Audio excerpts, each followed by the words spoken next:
فصل الطلاب المتورطين في واقعة مدرسة عبد السلام محجوب بالإسكندرية، وتم فصلهم لمدة عام وعدم السماح بقبولهم بأي مدرسة أخرى قبل العام الدراسي لسنة 2026 ل 2027.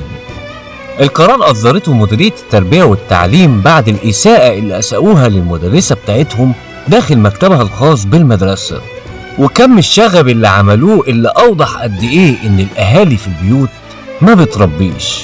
دخلت الطلاب بكل سخرية على المدرسة بتاعتهم وأخدوا العصاية بتاعتها.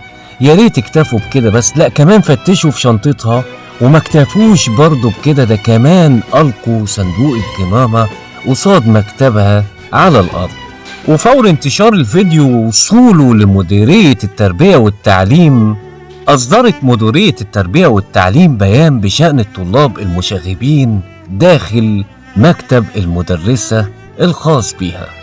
فعل قبيح من الطلاب أهانوا فيه المدرسة بتاعتهم، إهانة أثارت الجدل على برامج مواقع السوشيال ميديا.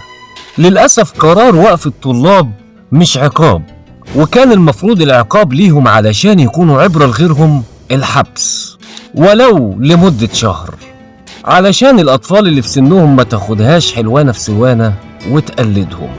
من الواضح إننا بنمر بوقت الآباء فيه ما بيتعبوش مع أولادهم، واللي ظاهر قدامنا في الفيديو قلة التربية.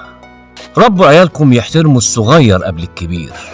اطلعوا لو سمحتوا بره، اطلعوا لو سمحتوا بره. لا انا عايزه والله لا ينزل على النت، والله لا ينزل على النت، وهطلب معاقبتكم وهبعت للمدير العام. مديرة المدرسة والعيال دي هيكون في اجراء رادع. اخدك للعصايه دي هكلفك تمنها غالي لو ما جبتهاش واعتذرت اهو.